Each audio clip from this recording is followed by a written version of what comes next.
What's going on, everyone? JT Sports here, back at you guys with another episode of the JT Sports Podcast.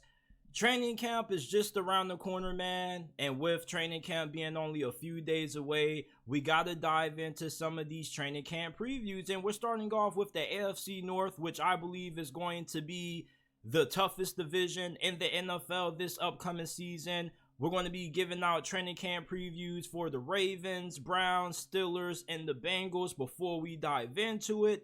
If you haven't already, make sure that you go ahead, leave a like, and subscribe to the channel. We go live daily, Monday through Friday at 5 p.m. Eastern Time. Listen to the audio version of the JT Sports Podcast. We're not just available on YouTube. You can find us on all podcasting platforms, Apple, Google, Spotify, Amazon, wherever you get your podcast from. You can find the JT Sports Podcast. And if you enjoyed this episode of the podcast, leave us with a 5-star review. We will greatly appreciate it. We are trying to get to 100 5-star reviews before the start of the college football season and the NFL season kick off. So once again on this episode, we're going to be discussing AFC North training camp, giving out previews for all the teams in the AFC North division. And I'm also going to be giving my thoughts on a recent article that I read about the potential possibility of Quinn Ewers being a top 10 pick in next year's 2024 NFL draft. So we got a really good show on deck. Let's get into it. Training camp preview for the Cincinnati Bengals. What do you need to know about the Bengals going into training camp this year?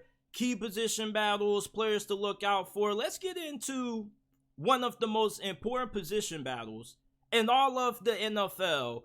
The starting right tackle spot for the Cincinnati Bengals. This is going to be really key to Cincinnati having a good offensive line this year. I'm pretty confident that you solved your issues at left tackle by signing Orlando Brown to a lucrative contract. You got two really good offensive guards. You're set at center.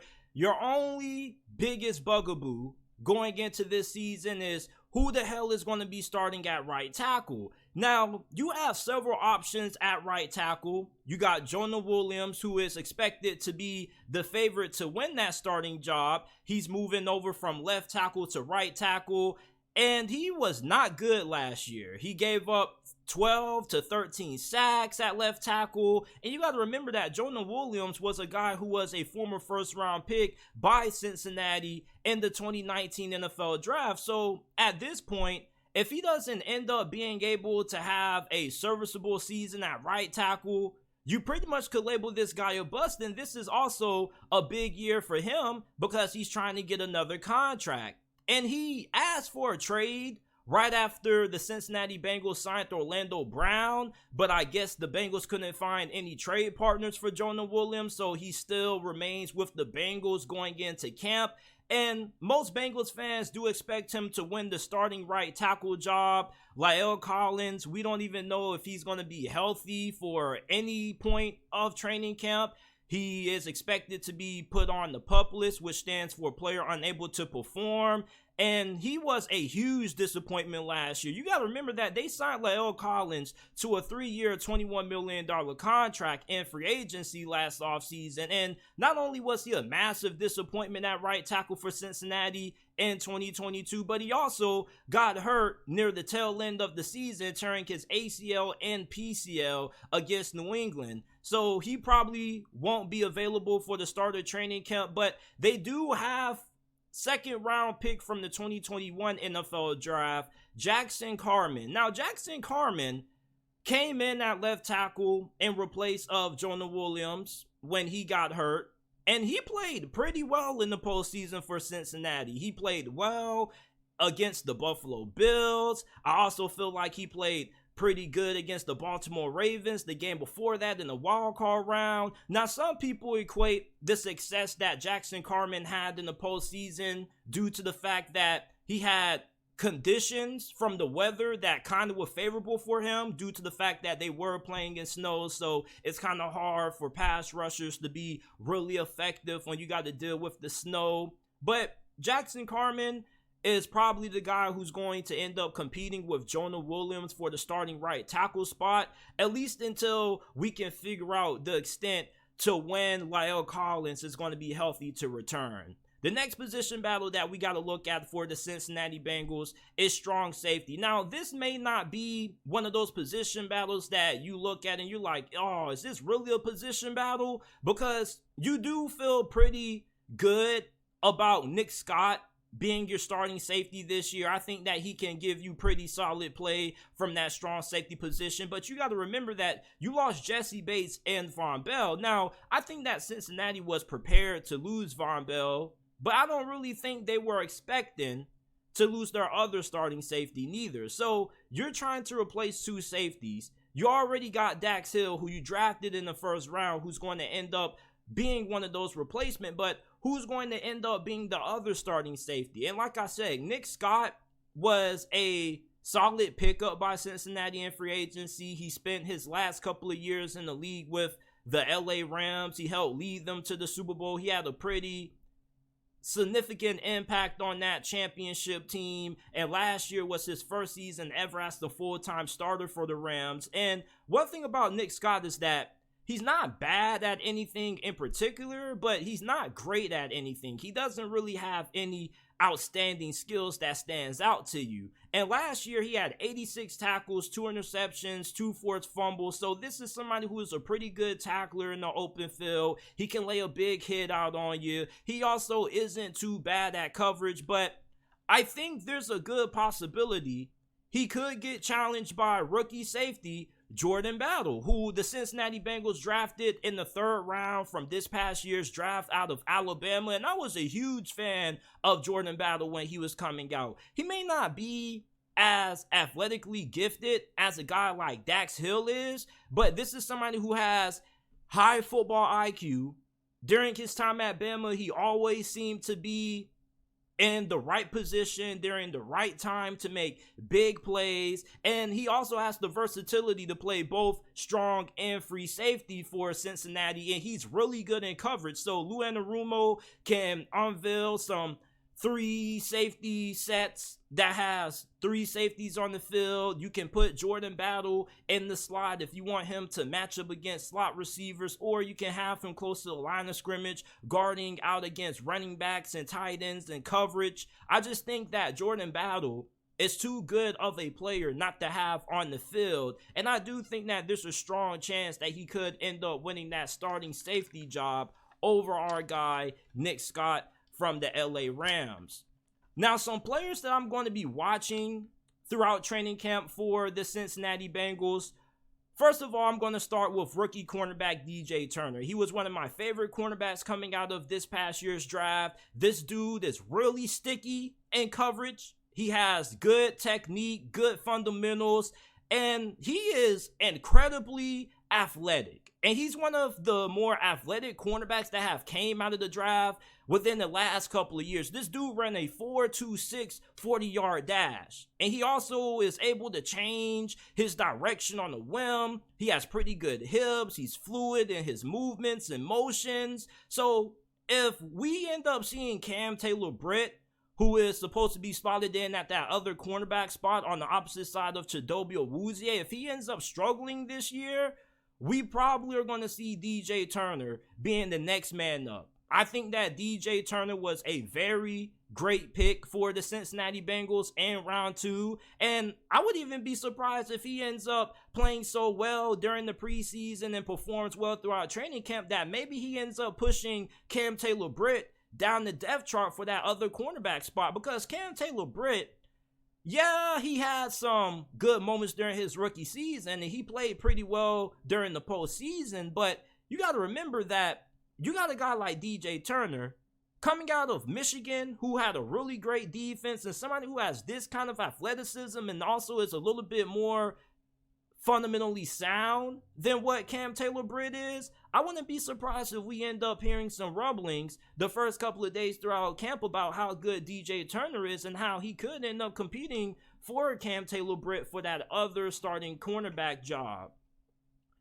Now, obviously, we're going to keep our eyes on Cam Taylor-Britt. because he was a rookie who was asked to step up in a major way last season for Cincinnati when Chidobe Awuzie got injured. And I think that he did a pretty good job. He was a top 10 rookie cornerback based on the metrics and statistics for rookie cornerbacks last season, but I still feel like there's more to be desired with him. We still have to wait and see. So I want to see how he's going to match up against these wide receivers in training camp, because me being a Steelers fan, I remember a couple of years ago when Artie Burns kept going up against Antonio Brown in training camp, and everybody was hyping up Artie Burns for having the wherewithal to go against Antonio Brown and challenge himself. But every time I was watching clips of their 1v1s, Artie Burns was getting burned.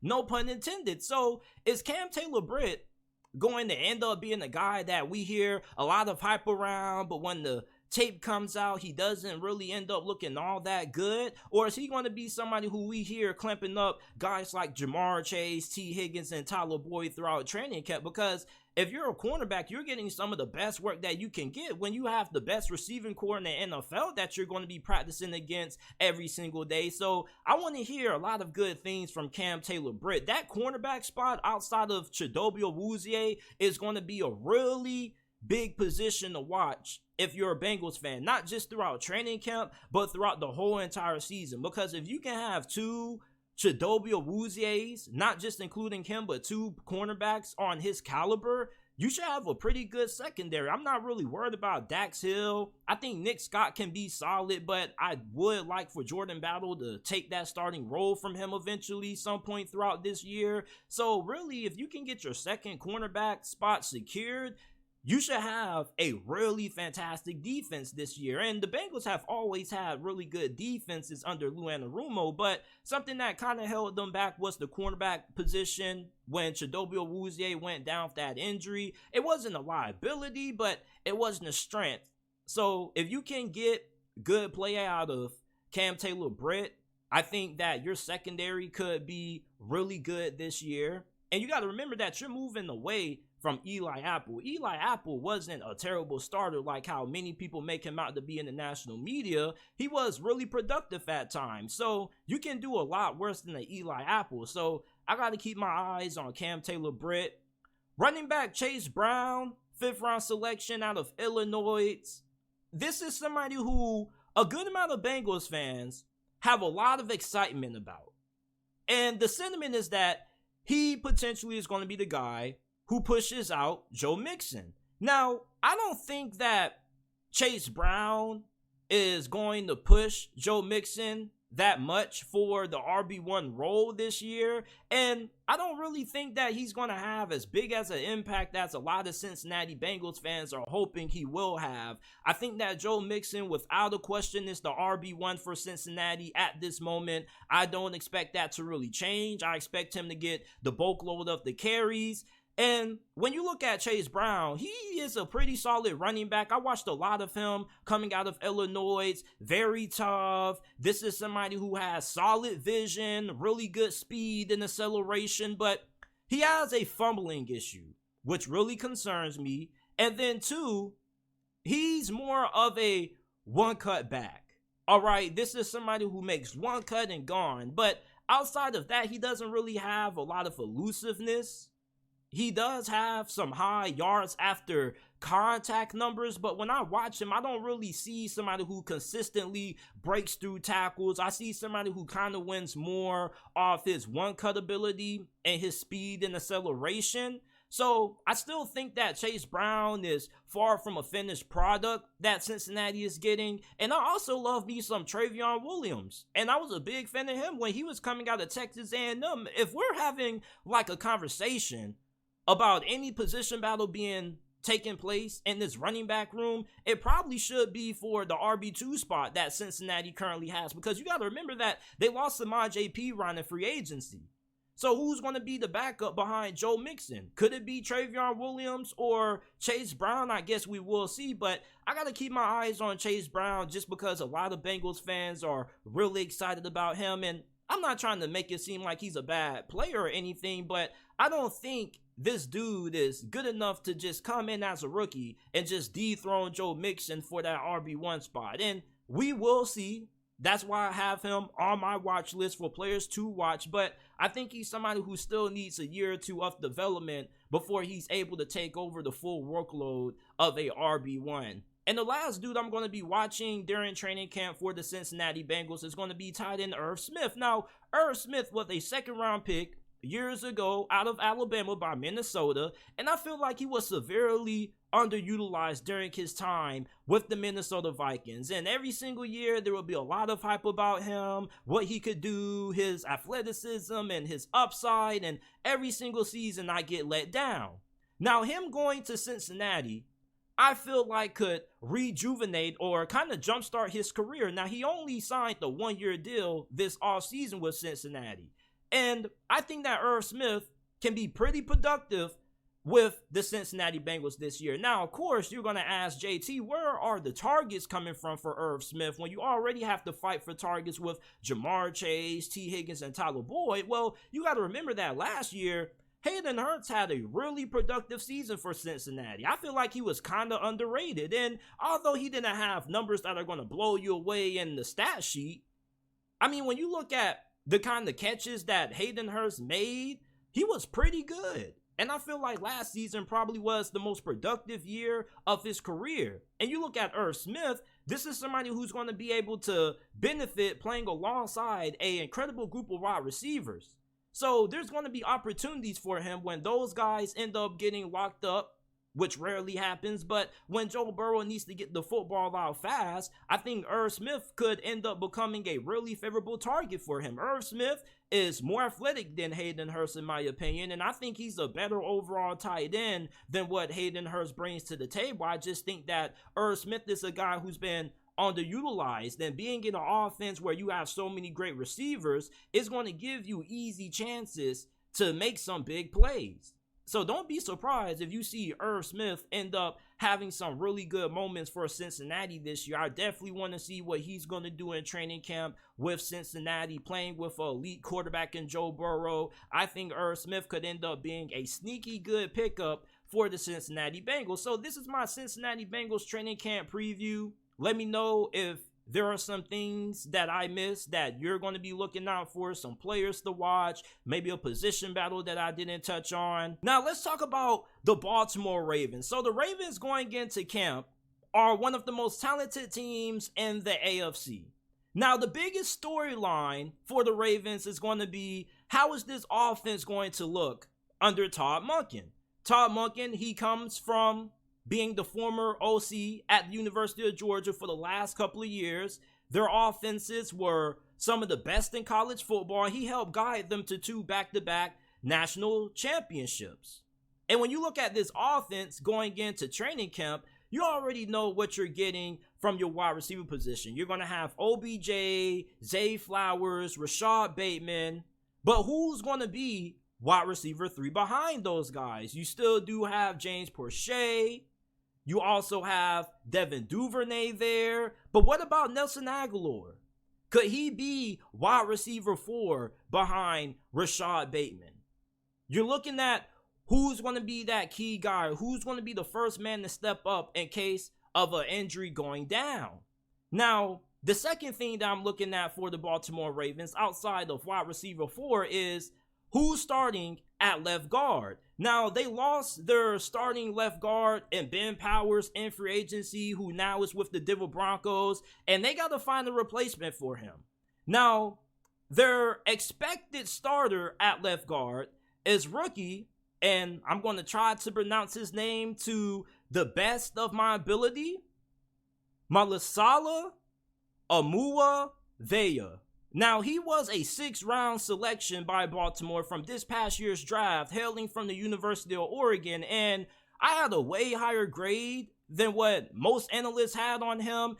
Like, I get it, he's more of an offensive tackle, but I feel like with him at guard, with his size and his athleticism and what he showed on tape last season at Oregon, I mean, this dude is good enough to be a starting caliber offensive guard right away. Now, they probably will have some growing pains with starting him week 1, but I just look at the upside, and the upside is insane. This dude has insane strength, I mean, if you go back and you watch his tape at Oregon, he was literally bullying defensive linemen around. In the Pac-12 conference, fam, and you already know that the Pac-12 conference, I don't really think they got a lot of great interior defensive linemen that come from there. So obviously there may be a little bit of an adjustment in the level of competition going from the Pac-12 to the NFL. But this dude was just a wrecking ball at offensive guard for Oregon. And I like his speed. I like his athleticism. He's one of those old school big offensive guards that just are going to maul you to the ground. Now his pass blocking does have to improve, but I feel like in run blocking he's really solid, and I think that's a huge reason why we were hearing reports about him getting first team reps near the tail end of minicamp for the Baltimore Ravens. And John Harbaugh has had a lot of great reviews about him so far. So if I had to pick who probably was going to end up winning this left guard position, I probably would go with Amua Veya Laulu. Hope I said that right. But if I didn't, I apologize to him. You know, those Hawaiian names are really difficult to pronounce, but when you look at who's going to be behind him, I think it's kind of a little bit of a drop-off. You mean to tell me that you think that John Simpson is going to be able to start over him? Now, John Simpson has a good amount of experience. He was drafted by the Raiders in the 2020 NFL draft. He was a 4th-round pick, and he didn't play well with the Las Vegas Raiders. They ended up releasing him last season. He got signed to the Ravens practice squad at the end of the year, and he pretty much gave him a future/reserves deal. So if John Simpson makes the roster, I think it probably is as a backup, because somebody with this kind of experience, I think you would love to have on your roster.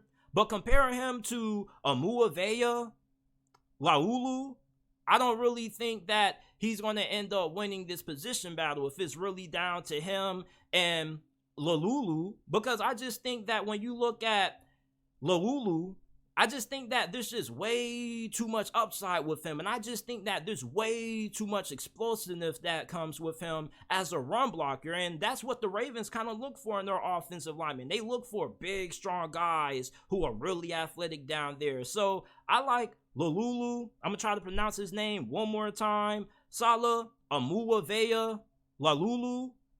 I really like him to win the starting left guard position for the Baltimore Ravens. But we also can't forget about Ben Cleveland. Ben Cleveland has started a few games for the Baltimore Ravens, but he has missed time due to injuries. And plus, he is a little bit inconsistent. And this is somebody who was a 3rd-round pick by B. Moore in 2021. Now, he has good size. He definitely does have the potential to be a really good offensive guard if he's able to maximize that potential. But I think he's more of a good backup option right now. And then you also have experimented with offensive tackle Daniel Falele.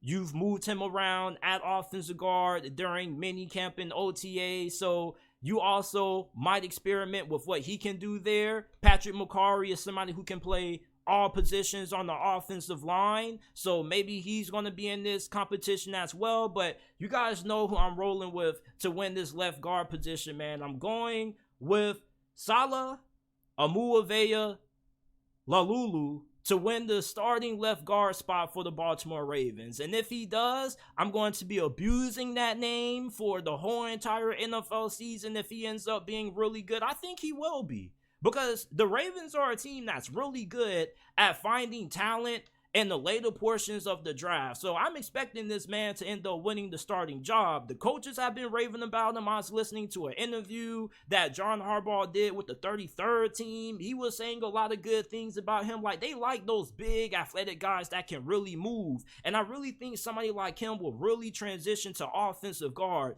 fairly well. Now, at cornerback, we know that Marlon Humphrey, and I'm trying to think of the other cornerback that you signed who used to play for the Indianapolis Colts. I'm trying to remember. Somebody help me out, man. It's going to come. Rock Ya-Sin. I was about to look it up. So we know that Rock Ya-Sin and Marlon Humphrey are going to be your 2 starting cornerbacks this year. But who's going to be your corners 3 and 4? Now, Jalen Armour Daniels was somebody who declared from Alabama last season, who probably should have went back for another year. And he was somebody who has really good size, great athleticism, but he's a really raw cornerback. And last season, when he got opportunities, he did, as expected, he struggled. Because this is somebody who's more of a project cornerback that you just see due to the physical tools and athletic ability. And hopefully you think that your coaching staff can mold him into a great cornerback. But it didn't really pan out all that well. And I don't really know if he's really going to improve all that much as an outside corner. Maybe he's better off playing in the slot. But Jalen Armour-Daniels is somebody who's going to be in the mix for the third or fourth cornerback competition for the Baltimore Ravens. You got Trayvon Mullen, who was a former second-round pick by the Las Vegas Raiders. And I don't know what the hell happened to Trayvon Mullen. This dude went from being a really solid cornerback his first couple of years in Vegas to getting cut and then getting passed around the league like he was a hot potato. Now, for those of you guys who don't know, Trayvon Mullen's cousin is Lamar Jackson. And with Lamar Jackson being highly paid and being the starting quarterback for the Baltimore Ravens, I don't really think that Trayvon Mullen's going to get cut. But I don't really see him not having either the third or fourth spot on this depth chart when it comes to corner. I think that Trayvon Mullen, yeah, he may not be starting caliber quality anymore, but I definitely feel like him as your third or fourth best cornerback on your depth chart isn't bad. And he is somebody who can come in and give you a couple of productive games every once in a while, but leaving him out there long term, if you have an injury, I just don't know about that. But if you want him to play in the slot, I think he could be really good in the slot. And I think that Trayvon Mullen may be somebody who kind of has not really been able to benefit from having great coaching. He goes to a Ravens team that is very well coached by their defensive coordinator. And the Ravens, I really feel like, could get the most out of Trayvon Mullen if they want to try to play him in the slot. But even if he has to be their outside corner, you want to be too bad with him starting a couple of games for you if Marlon Humphrey goes down or Rocky Sin goes down. Now, Kyu Blu Kelly really interests me. Cornerback out of Stanford. He kind of reminds me a lot of Jalen Armour-Davis when he was coming out of Bama last year. You have a cornerback that has a lot of physical upside with his size and his athleticism, but he's not the most polished right now. He struggles with really good route runners, so I don't really know if you even want to try to experiment with him in the slot. So maybe he could end up being a really good outside corner. Maybe you could end up moving him to safety. Now, he is really athletic. He is good in man coverage. So, I mean, if you want to put him in the slot, I think he could do okay there. But I don't really know where they're going to put him on this defense. I kind of would love to see him try a little bit of safety.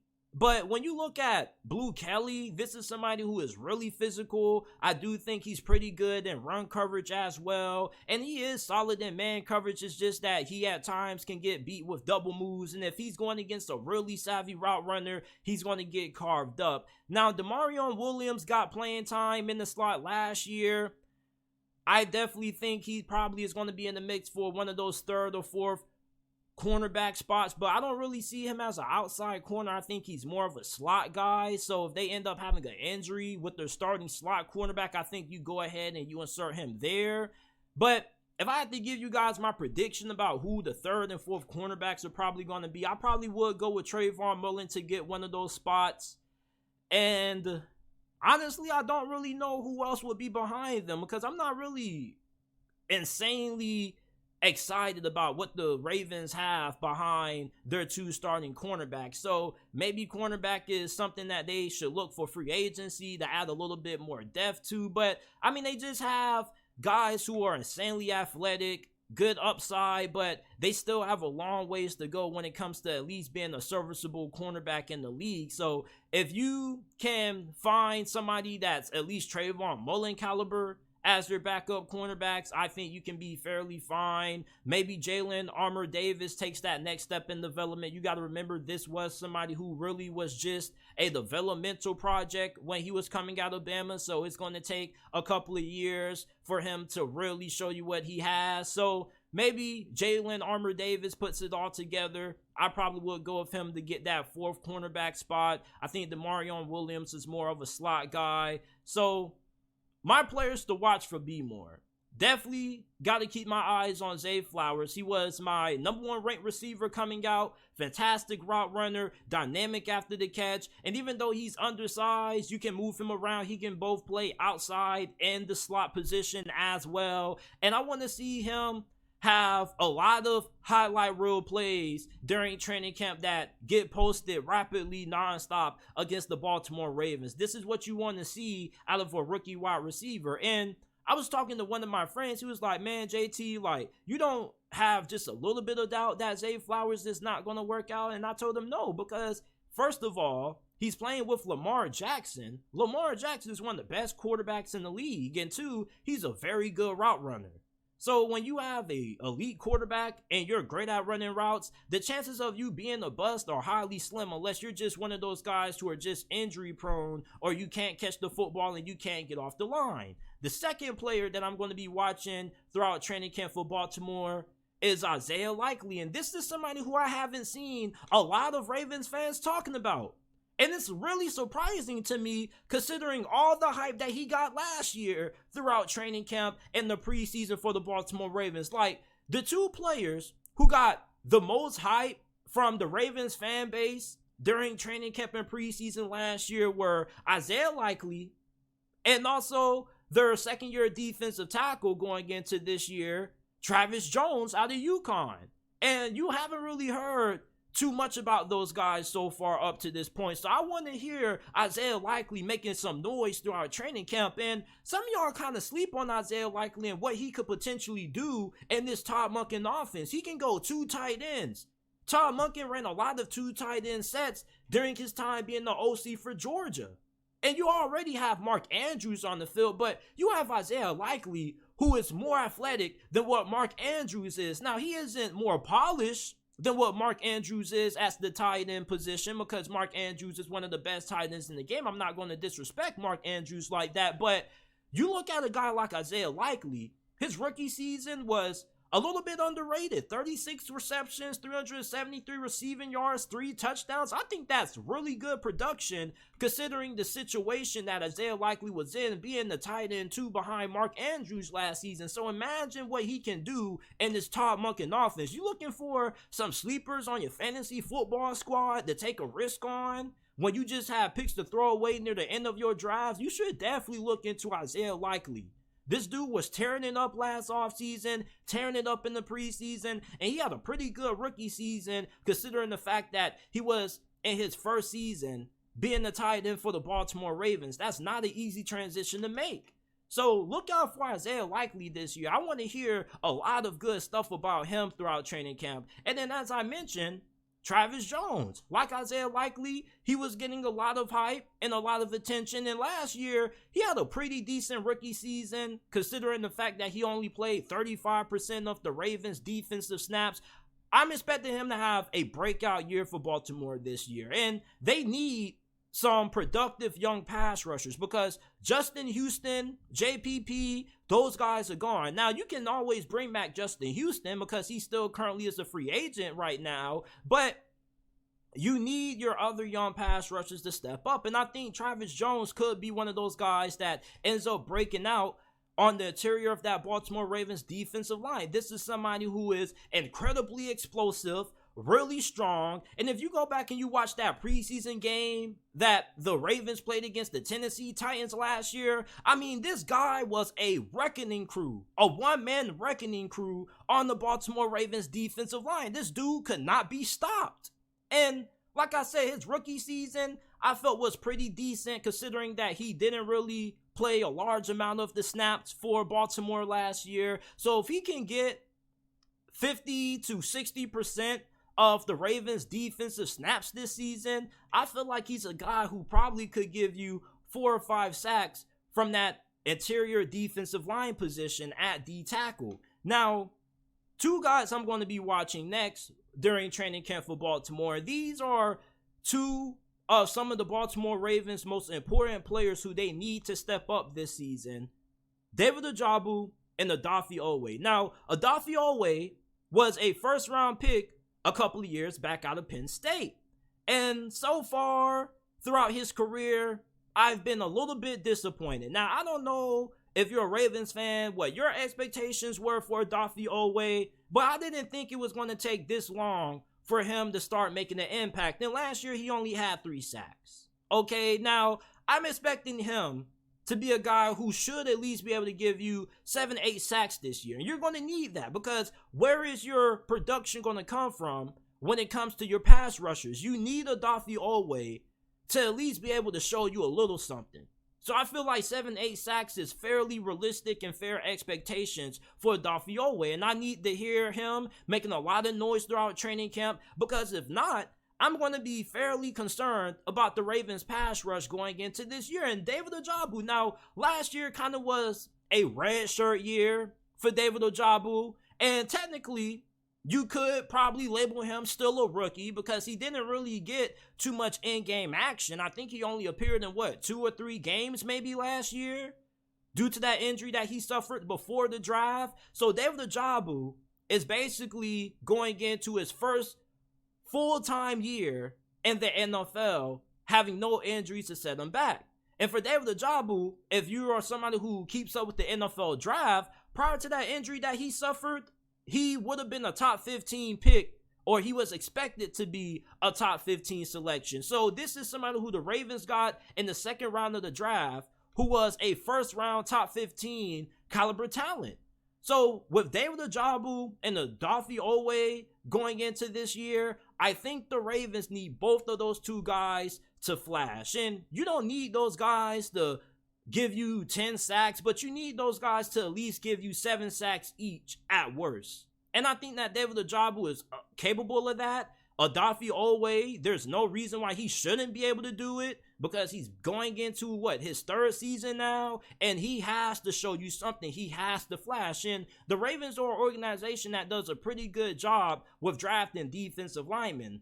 So when you look at the kind of players that the Ravens have had up front over the last couple of years and how good they are at finding pass rushers, I expect David Ojabo and Odafe Oweh to have a really good training camp and carry that momentum into the regular season. Before we get into the Pittsburgh Steelers and the Cleveland Browns, if you haven't already, make sure that you go ahead, leave a like on the stream, and subscribe to the channel. We go live every day, Monday through Friday at 5 p.m. Eastern Time.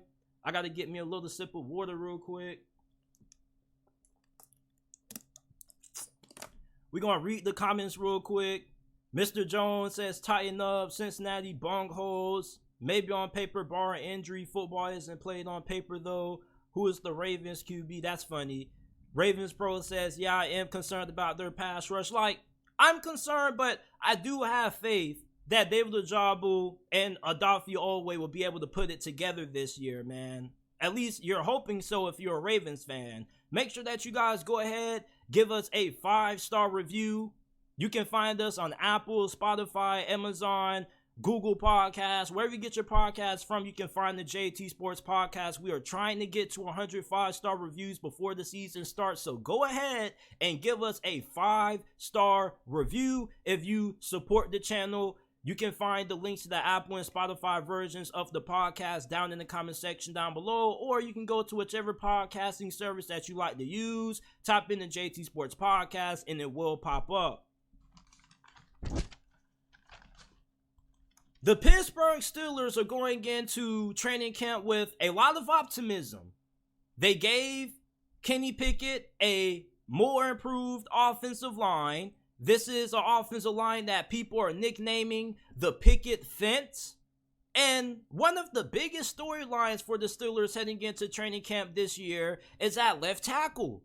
Because the Steelers traded up to draft Broderick Jones, right? And Broderick Jones is really athletically gifted. I mean, this dude in the open field is a monster. This dude is super fast. He's super strong. This dude is like the Incredible Hulk playing football. And the Pittsburgh Steelers drafted him with the expectations of him becoming their franchise left tackle. But you know, the Steelers are the kind of organization that just because you're a first round pick, that doesn't mean you're automatically going to start. So Broderick Jones is going into training camp having to prove himself, being able to win the starting left tackle job from Dan Moore. And I'm going to just be honest with you, right? If Broderick Jones cannot beat out Dan Moore throughout training camp this year, I'm going to be really worried. And you may say, man, JT, he's a rookie. You know this man is a developmental project, man. Like, he may not be able to start day one. I do understand that. But you also got to understand the guy who he's going to be competing for the left tackle job with. Dan Moore was one of the worst left tackles in the NFL last year. So I don't feel like the bar is too high for Broderick Jones to have to be able to climb. And I don't think that Broderick Jones can be any worse than what Dan Moore was at left tackle. Now, maybe Dan Moore ends up improving throughout training camp, and we would definitely like that. But I'm expecting Broderick Jones to end up winning the starting left tackle job for the Steelers. And for the people who keep saying he's a developmental project, like, a lot of the issues that people have on Broderick Jones, I think can be fixed with coaching, which is something that Mike Tomlin loves to do.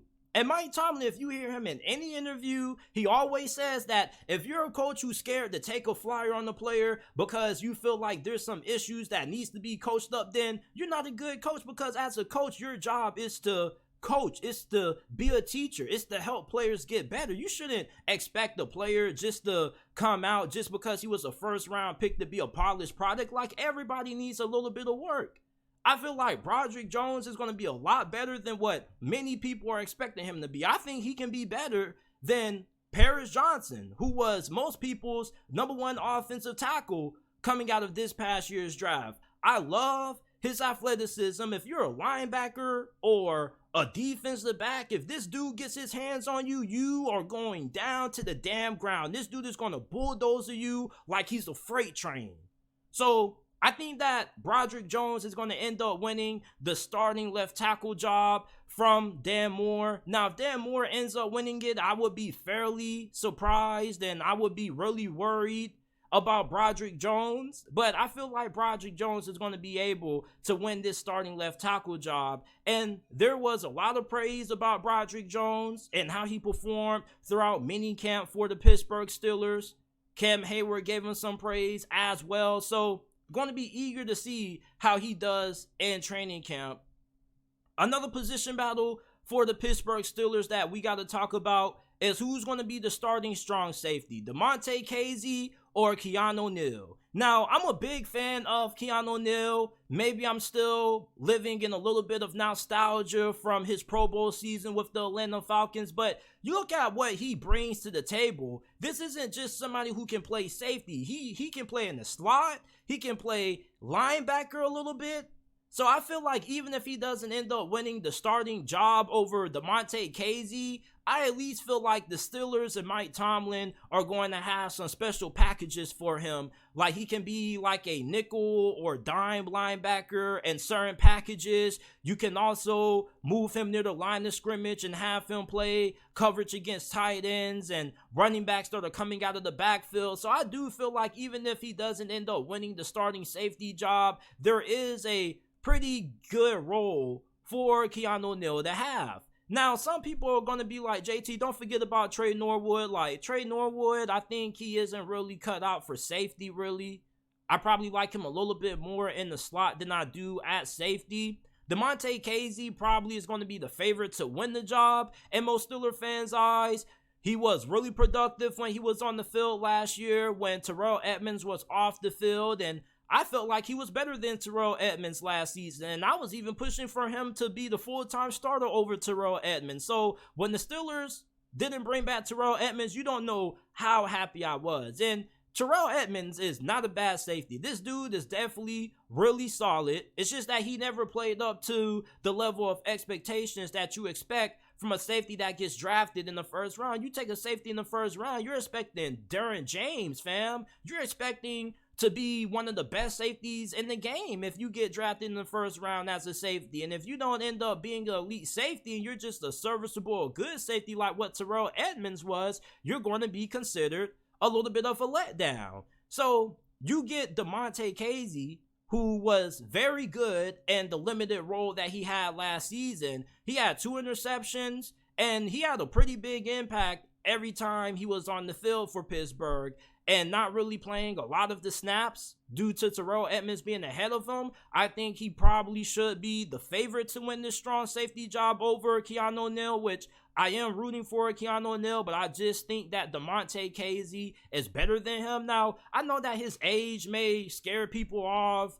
You would like somebody who's young, enter their 20s, to get that starting safety job for you. But I think that DeMonte Casey is a pretty savvy veteran. He's been around the league for a while. So I think that the Pittsburgh Steelers would be a really good home for him. And you got to remember that if he can play the way that he did last season, with him not really having as many opportunities as a guy that starts, imagine what he can do playing 100% of the snaps on defense. So I'm really excited about DeMonte Casey and what he can bring to the table as the starting safety for the Pittsburgh Steelers, and hopefully he can be better than Terrell Edmunds. And Terrell Edmunds wasn't bad, but he wasn't great, and I think that DeMonte Casey probably could end up being really good for Pittsburgh instead of really solid, which is what Terrell Edmunds was.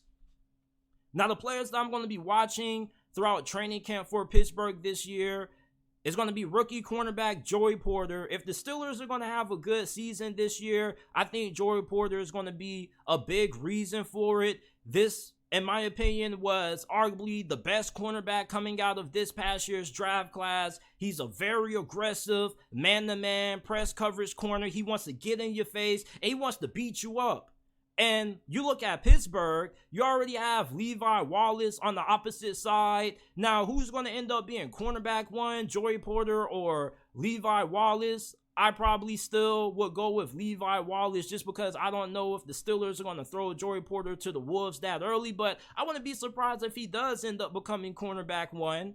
He does have the upside, he does have the potential, he does have the youth, and he does have the athleticism to win that starting cornerback 1 job over Levi Wallace. But even if he's cornerback 2, he's still going to have a pretty big impact on the Steelers defense. And going into training camp, you're going to be matched up against George Pickens, Deontay Johnson, Allen Robinson. So there's going to be plenty of challenges for Joey Porter to have to overcome to prove himself, to show that, hey, I can come in and be the number 1 guy right away. You don't have to make me a second guy behind Levi Wallace. And Levi Wallace was pretty solid last year. So if Joey Porter can end up dethroning Levi Wallace from being that first cornerback on this depth chart and dethrone him to that number 2 spot and he takes over, that would give me huge amounts of confidence in Joey Porter going into this season. I think that Joey Porter is more than capable of being able to do that. This was somebody who I thought would have been a top 15 pick, and he ended up being available come the Steelers' first pick of the second round. And his dad also played for Pittsburgh well. So normally when you got somebody's son who ends up getting drafted by the team that his pops played for, most of the times they end up being pretty productive. So I'm keeping my eyes on Joey Porter. Keanu Bitten, defensive tackle, rookie out of Wisconsin, was also drafted in the second round. And a lot of people really, really love this pick. And when you look at Keanu Bitten play, this is somebody who is really quick, really explosive. I mean, you watch this man play, you kind of get a little bit scared that he's a defensive tackle. You like, damn, this dude's a defensive tackle moving like this. This is scary. This is scary. Now, he's not one of those Jordan Davises or Jalen Carters, but I think he's a tier beneath what those guys were as prospects. And I think that right away, with him being the starter on the interior defensive line of Pittsburgh next to Larry Ogunjobi, he immediately is going to help boost this Pittsburgh Steelers run defense, because that's something that he was really phenomenal at doing at Wisconsin. Now, he didn't get pushed around too often. I do want to see him develop more when it comes to what he's going to bring as a pass rusher. But I really think that this is somebody who's going to come in and have a really big impact as a rookie. So The two rookies that I'm the most highest on for Pittsburgh this year are Joey Porter Jr. and Keanu Benton out of Wisconsin. A lot of people really love Keanu Benton. Now, let's go to the offensive side of the football, right? What are some players that Steelers fans need to look out for on offense during training camp? For me, it's going to be wide receiver Hakeem Butler. Now, Hakeem Butler, some of y'all might remember that name. You were like, JT, wasn't this the dude who was getting all this hype in the 2019 NFL draft out of Iowa State? Yes, it is. And you wonder why you haven't heard from Hakeem Butler ever since?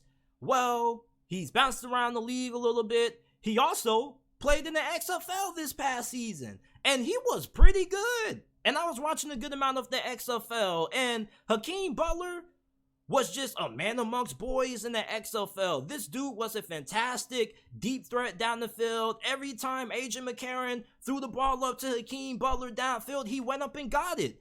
And you look at the fact that you don't really have concerns with your fourth and fifth wide receivers, but this is somebody who definitely could end up, dethroning a Miles Boykin or end up being the fourth wide receiver on this depth chart. Because one thing that the Steelers love are really big body wide receivers that you can tell them just go downfield and we're going to throw it up to you.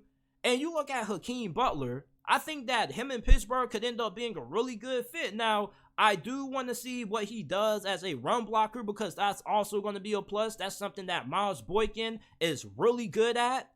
And you look at his size, he's 6'5", 227 pounds. So imagine how much of a threat he can be as your fourth option behind A-Rob, Deontay, and George Pickens. So I'm really looking forward to seeing what Hakeem Butler does throughout training camp for Pittsburgh, because during his time in the XFL, this dude was a deep ball 50-50 machine. He kind of reminded me a little bit of Mike Williams, and I do think that Hakeem Butler is a better player now than what he was when he was first coming into the league and he was playing for the Arizona Cardinals.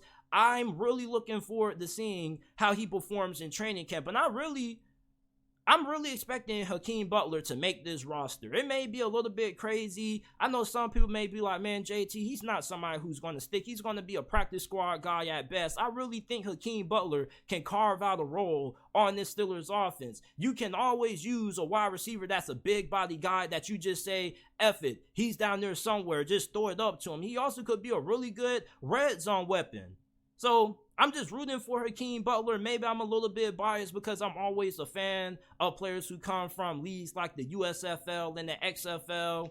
And the last guy I'm going to be keeping my eyes on is Jaylen Warren. Jaylen Warren, I told you guys around this time last year when I did my Pittsburgh Steelers training camp preview in 2022 to look out for Jaylen Warren. Now, Jaylen Warren, I watched a lot of him during his time at Oklahoma State, and I was telling you guys that he was going to be somebody who was going to take that RB2 job by the throat. And what did I tell you? He was really good last season. And some people say that he's good enough to be an RB1 on a good amount of teams. And when you look at the skill set that Jaylen Warren brings, I think he's more explosive and more shiftier than Najee Harris. I think that Najee Harris is the better overall back, but you're looking at a good running back to be able to give Najee Harris a breather at times. Jaylen Warren definitely is that guy, and I want to see what he does going into year two. How better is he going to be?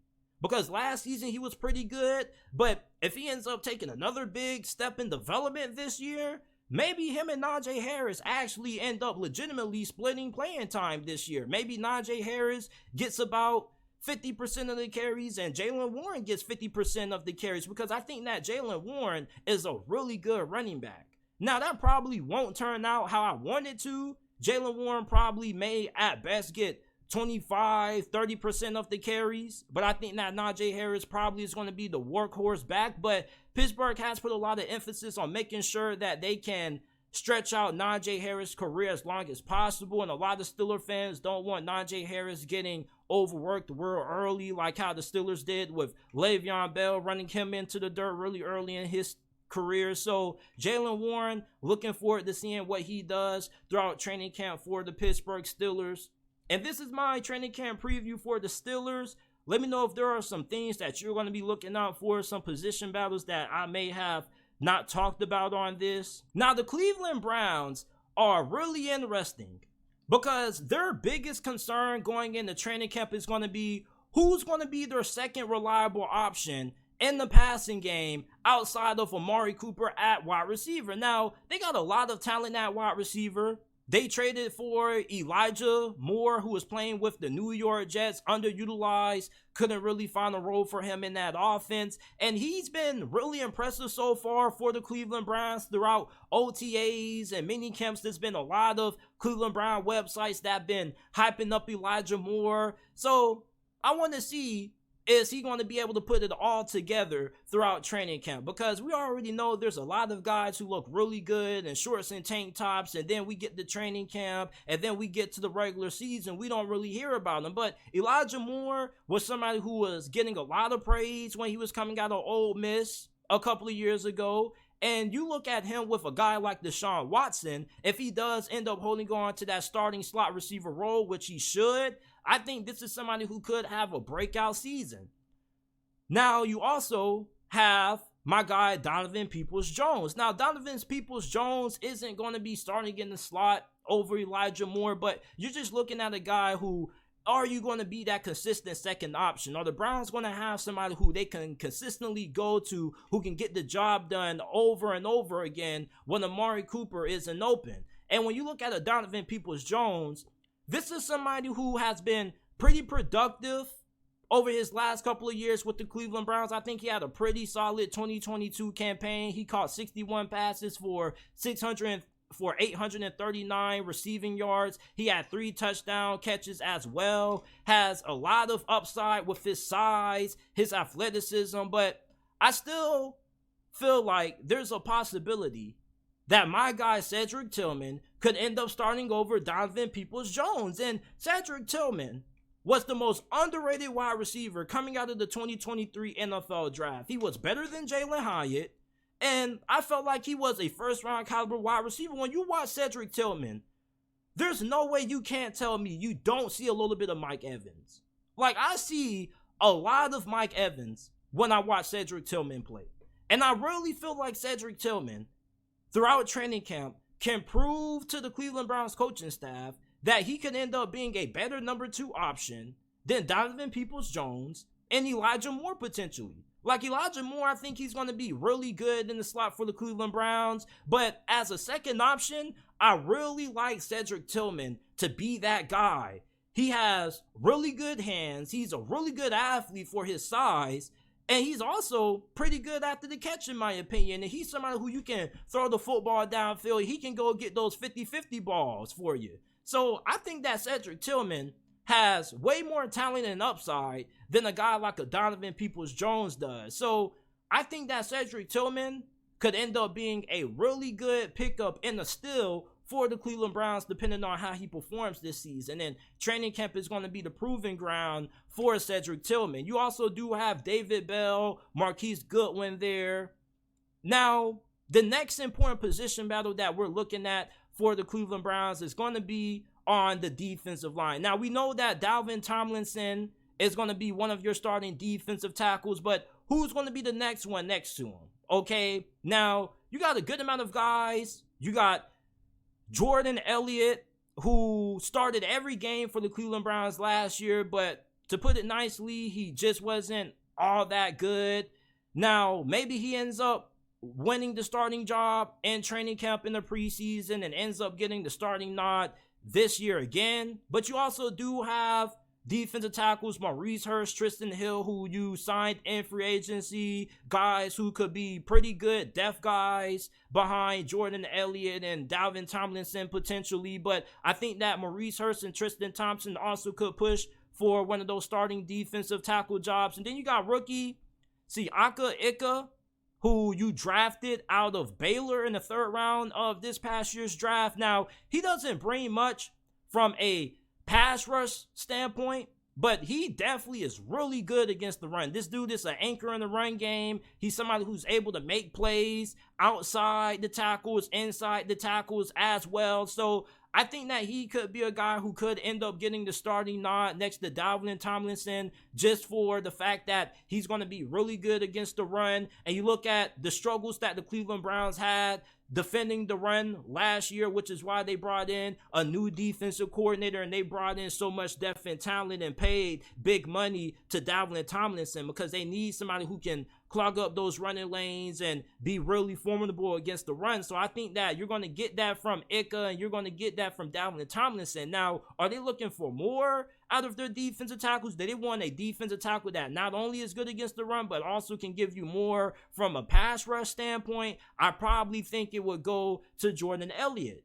But I do feel like Siaki Ika could end up being a guy who ends up having a pretty good role if he doesn't end up getting the starting nod for the Browns this year. Now, players for the Cleveland Browns that I'm going to have my eyes on this season and throughout training camp, the first one is going to be Jerome Ford. Now, if you've been listening to the podcast for a while, you guys would know that I've been a big fan of Jerome Ford during his time with the Cincinnati Bearcats, and I thought that he was the third best running back coming out of last year's draft. So I was insanely shocked and flabbergasted when the Cleveland Browns got him late in the NFL draft that year. Like, I don't know what scouts saw in Jerome Ford that I was missing that made him fall that many rounds, but I thought that he was going to be a second round, third round pick.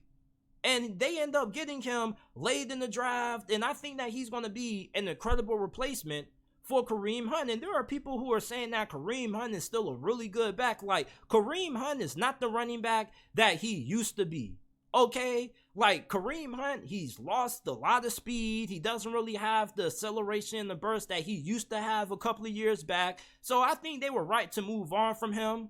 I do think that Jerome Ford is going to be a really good RB2 behind Nick Chubb, and he is going to get opportunities because, you know, the Cleveland Browns are a team that runs a two running back kind of system anyway. So Nick Chubb is going to get most of the carries, but Jerome Ford is going to have some opportunities to show everybody why he was one of the biggest steals of that draft when the Cleveland Browns got him where they got him. And one thing that I really like about Jerome Ford is that I think that he has incredible vision, and he also has really good acceleration. So I'm a big fan of Jerome Ford. I'm going to be having my eyes on him throughout training camp.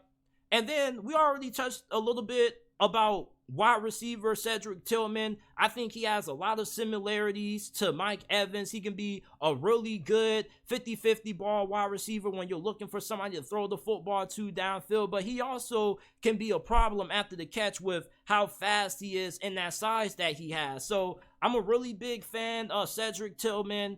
Got to keep my eyes on him. Dorian Thompson-Robinson. Now, Dorian Thompson-Robinson isn't competing for the starting quarterback job, but he is competing for the QB2, QB3 job with Joshua Dobbs and my dude Kellen Mond. Now, DTR was somebody who many people viewed as a gem prospect. And what a gem prospect is a prospect that has potential to outplay where they get drafted at. For example, Dak Prescott was a mid-round selection, and he ended up being a really good selection by the Dallas Cowboys because he's one of the better quarterbacks in the NFL. Not one of the best, but one of the better quarterbacks in the league. And if you can find a top 15 quarterback in the middle portions of the NFL draft, that's a steal. So when you look at Dorian Thompson-Robinson, this is somebody who has really good arm strength. I think that he does a pretty good job reading the field. I feel like a lot of his mistakes are just him trying to force the issue. He also does have really good athleticism. He is really good throwing the football on the run, and every single year that he played for UCLA, he got better. So I'm looking forward to seeing what Dorian Thompson-Robinson does for the Cleveland Browns throughout training camp, and maybe he ends up winning that third quarterback job over Kellen Mond. I think Kellen Mond probably could be a guy that ends up getting the deuces, or maybe they put him on the practice squad in case they have an injury to Deshaun Watson, unfortunately, and you got to start Joshua Dobbs, and then you can insert Kellen Mond to be your quarterback 3, and then DTR becomes your QB2 in that situation. But I'm just really looking forward to watching DTR to be honest with you, because I'm just a big fan of his game. I watched him when he was coming out of high school, so he's just somebody that I'm just following just because he may not have like a really big impact on the Cleveland Browns winning games or not this year, but he's just a player that I really have taken a liking to over the years, and just following his career from high school to college to the NFL. I'm just somebody who loves keeping up with players that I watched and kept up with coming out of high school, and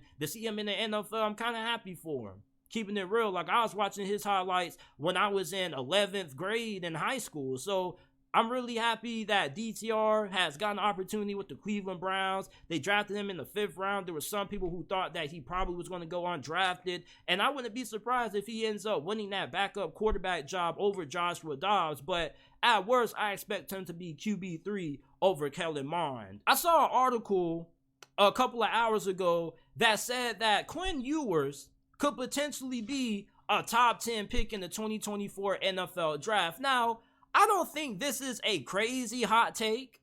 Now, where I rank Quinn Ewers right now in terms of where he ranks amongst the other draft eligible quarterbacks for next year's draft, I have him at QB 4 and 5. My thing with Quinn Ewers is that last year was his first season ever starting a college football game. And I wasn't expecting anything crazy, but you got to remember that coming out of high school, he got a lot of hype.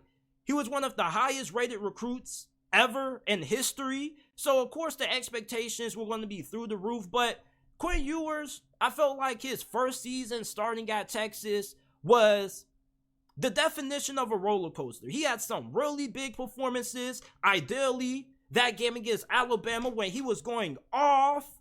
I mean, everything that you look for in a potential first-round quarterback, you saw in Quinn Ewers' performance against Alabama. You look at a quarterback who was really good at making decisions with the football, a quarterback who made a lot of big throws and tight windows. He did that against Alabama, and he also showed really great accuracy in that game against Alabama. And if he never would have got injured, I'm pretty confident that Texas would have pulled off that upset.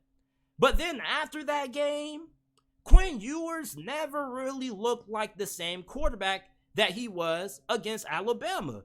And a large reason for that was, like I said earlier, it was his first season starting. So anytime you have an inexperienced starter, there's going to be some ups and downs. And he's a really streaky player.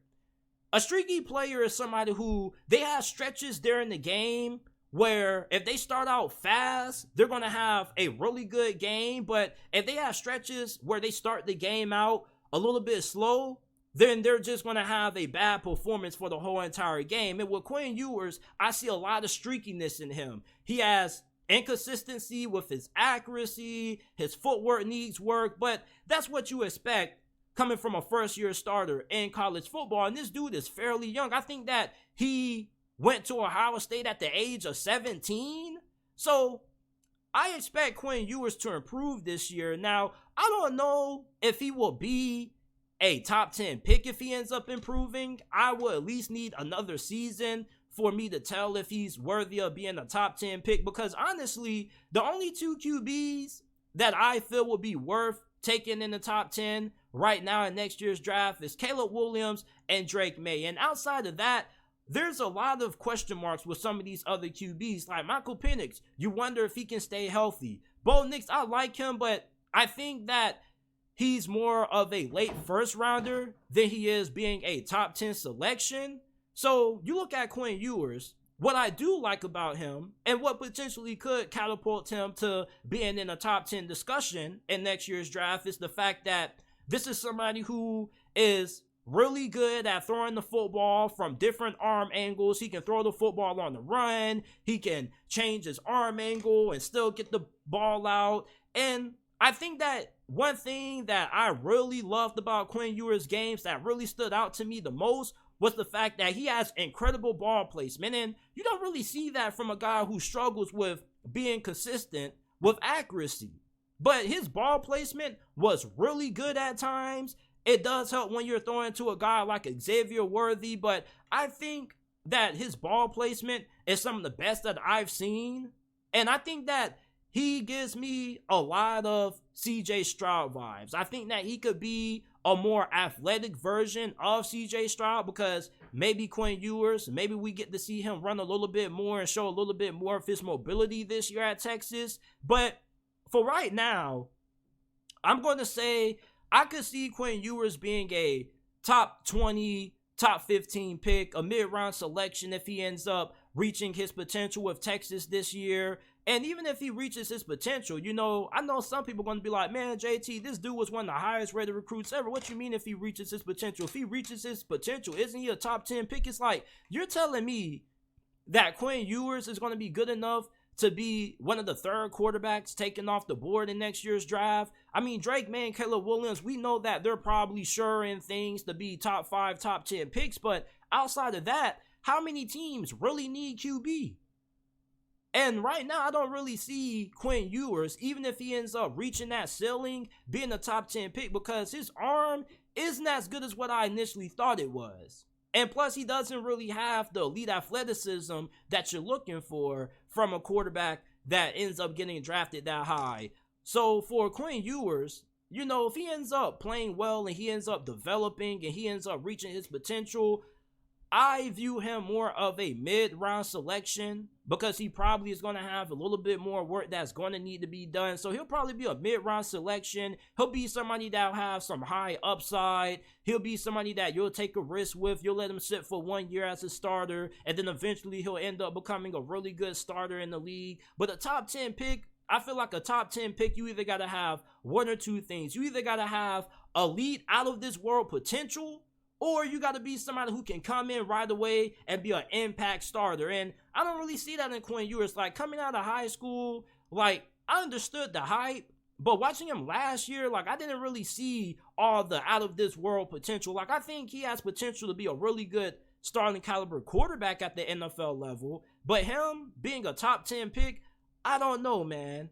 I don't really think he has that kind of ceiling like a guy like Anthony Richardson had. Like, oh, he may be a little bit raw, but if you can put it all together, he's going to be one of the 5 best quarterbacks in the game. I don't think he has that kind of ceiling, and I don't think he's going to be a guy who could come in and be an impact starter right away. And this is just based off from what I saw last season.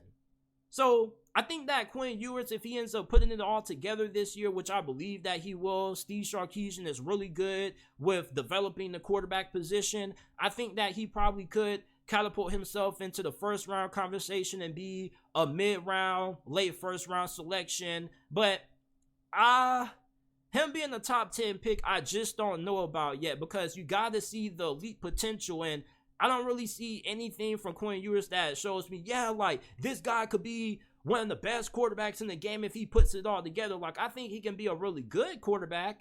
Not saying that he couldn't be like a top 10 QB or anything like that, but being a top 5 quarterback in the game, that's kind of what you're looking for when you're drafting a quarterback in the top 10. Somebody that has elite upside, or somebody that has good enough talent where they can come in and start right away. And I don't think that Quinn Ewers is going to fall in either one of those categories. I think he's going to be more somebody who has a really good season, and he's going to have some potential moments to flash this season. Like when they play Alabama on the road and Tuscaloosa again this year, they're going to have a really good game, potentially against Kansas, Oklahoma as well. So Quinn Ewers is going to have some opportunities to show everybody that he deserves to be not just a first round pick, but a top 10 pick. But right now, like, I really don't think that Quinn Ewers has that kind of ceiling to be a top 10 selection. Now, some of y'all may be like, man, JT, you think Quinn Ewers can't be a top 10 pick, but you think Joe Milton will be?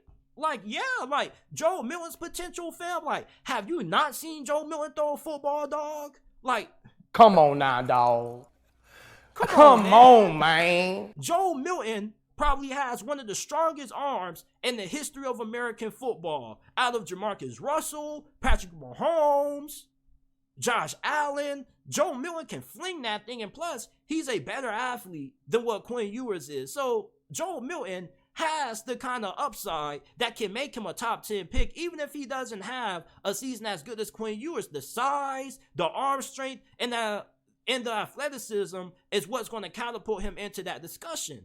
Quinn Ewers doesn't have that. Like, his arm strength isn't as good as what I thought it was. He does have good arm talent, but he's not as great as an athlete as I initially thought he was coming out of high school. It's like the people that were giving him these star ratings and all this praise coming out of high school is like, watching him right now, I see it, but at the same time, I don't see it. Like, I still see somebody who is capable of being a first-round pick, but I don't see anybody who is going to be this great quarterback that everybody was tapping him out to be when he was coming out of high school and he was getting all this hype. Like, I think he may just be a tad bit overhyped, okay? Like, I get why people were excited about him, but at the same time, even in his best games, it's still like, okay, like, I see the hype, but he still isn't showing me anything crazy. Like, if you're one of the highest rated quarterback recruits ever, I expect you to be able to show me a little bit more when it comes to what you bring to the quarterback position, not just as a passer, but as a runner as well. And we didn't really get to see that a lot out of Quinn Ewers last season. So could Quinn Ewers be a top 10 pick? He could be, but for me personally, even if he ends up having a good season, I think he's going to end up being a top 15, top 20 projection at best. This is it for this episode of the JT Sports Podcast. I appreciate you guys for tuning in. I was not expecting to have so many people tuning in to this live stream live because we talking about training camp, man. Like, do you guys really be excited to hear people talking about training camp? Because I seem to be one of the only people that actually be excited to talk about position battles and guys to watch for during training camp. But this is something that has to be talked about because a lot of people need to be caught up to date about their teams going into training camp and upcoming position battles. So I appreciate everybody that has tuned in. Make sure that you guys go ahead, leave a like, and subscribe to the channel if you're new. We go live every day at 5 p.m. Eastern Time, Monday through Friday. Listen to the JT Sports Podcast, available on all podcasting platforms. You can find us on Amazon, Spotify, Google, Apple, wherever you get your podcast from, you can find the JT Sports Podcast. If you enjoyed this episode and you want to know how you can support the channel for free, do you know what you can do? You can go ahead and give us a 5-star review. Go ahead right now. Go to whichever podcasting platform you use, Apple, Spotify, type in the JT Sports Podcast and give us a 5-star review if you haven't already. Or if you're too lazy and you don't feel like typing anything, you can go down to the description down below, scroll down a little bit, and there will be the links to Apple and Spotify versions of the podcast. If you support the channel and you love the content that we're pushing out, give us a 5-star review. We will greatly appreciate it. And I will see you guys tomorrow with another episode of the JT Sports Podcast.